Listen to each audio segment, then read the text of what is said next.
So if I don't have any equipment and I want to train my chest and triceps, shoulders, it's very simple, right? You can just do push-ups. You're going to be training this entire area. If I want to train my legs, I'm going to do different variations of squats and so on, or some glute bridges. But if I want to train my back muscles, well, what am I going to do? Like, I don't have a pull-up bar, so how am I going to train my back muscles? And this is the thing that most people actually are like a bit baffled about. They're like, well, if I don't do traditional pulling exercises like bent over rows, if I don't do pull-ups, if I don't have weights, I can't train my back properly. But this is not the case at all. You can, or your back can get very, very trained actually without doing any single pulling like exercise or let's say traditional pulling exercises. And the point here isn't that those exercises you shouldn't do them or something like this. But the point is that your back gets developed in many training, other type of training that you can be doing.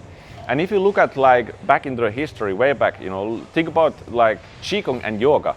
In those like arts, they don't do any pull-ups. But are they walking like this way, or are they like very bad posture because they don't do their rowing exercises?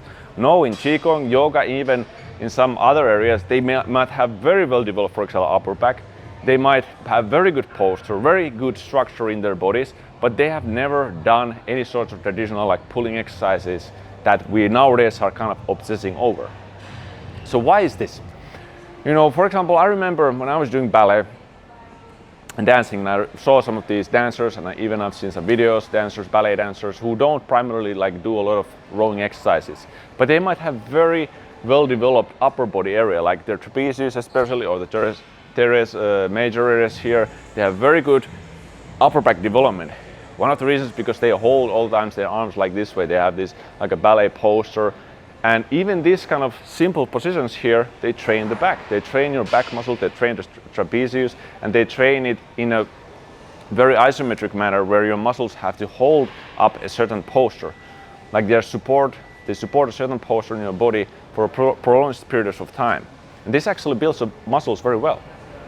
Same in Qigong, when you're holding these kind of different positions here or something like this way, like this one, or even here.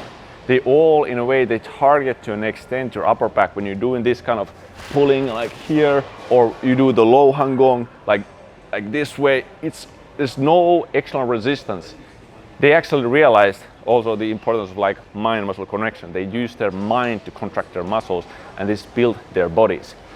So there's actually, even when it comes to movement training, when I'm doing, it's not always, depending on the movement, it's not very necessarily super engaging. But let's say, for example, the grab walk here, when I'm doing this one, if I'm doing it in a good manner, a good controlled manner, using my posture, every time I'm doing this here, how do I show here? So my lat muscle, just holding this position, even though you wouldn't believe it, if I try my lat muscle, the big lat muscle that performs this kind of pulling motions, it's hard. It's like hard as a rock, because it's holding my shoulder in a supported position right there, right? So I'm training actually my latissimus. Right? And even if I'm in this position, it's not as strongly, because if I'm in the catwalk, it's not like I'm feeling my here, but higher up when it goes to the scapula, there are muscles active. And the more, for example, if I'm doing this kind of like a cheetah, where I'm doing like this way, and I'm supported here, and I move my back, the latissimus is holding the position of the scapula, so that it doesn't again raise somewhere out of place. It doesn't fluctuate in position. So anytime, like almost any pushing or pressing motion, when it's done properly, engages your back muscles because of stability. If you don't have any engagement in your back muscles, you are very much at risk of developing shoulder issues.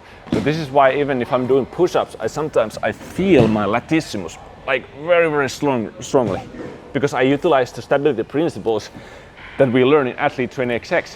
Because that was actually, you know, after all these years, like I was trying to build my back with pull-ups for so long, and I never really managed to do that very well, because I was lacking in one of the major functions of the back muscles, the stability. So even though I was doing pulling exercises that were supposed to train the back, I wasn't really getting that much of even impact on them, because I didn't know how to stabilize and actually engage them. Once I learned to engage them, they got trained in pull-ups, they got trained in traditional exercises, they got trained in pushing exercises. They will get parts of the upper back gets trained in pressing exercises. So the point really here is that your back and your posture, even if you, of course, you have a chance to do pulling exercises, so do them. But even if you never did them, you would still be able to train your back muscles. You can still develop a structurally balanced body. Whereas the common notion is that if you don't have a pull-up bar, you're like, oh, what am I gonna do? If you don't have a barbell or dumbbells, like you're completely like, what you gonna do for your back? I mean, resistance does not require necessarily, or the contraction of the muscles does not require certain external weight. Like I can contract my muscles and even train them by just holding like this way and squeezing them. I can do this way, doing pulling exercise without any weights, and I can get like one of the strongest sensations into my upper back than actually that it would be with weights. So yes, utilize your traditional exercise, but if you don't have access to them, don't be worried that you can't train your back or you'll develop some imbalances in your body. You can do movement training, you can do these different isometric poses, holding good posture. You can do movement training in a way where you're actually mindful about your scapular stability. You can do pressing exercises in a way where you're mindful about your stability of the shoulder blades, feel your muscle supporting. Do every exercise in a good posture. You will be training your back in a tremendously good way. So if you didn't know, now you know. You can build your back with many different drills other than these traditional pull-on exercises. And actually you should be doing a lot of these other things to develop the most complete back possible. Hope this was enlightening for you guys. Take care and stay strong.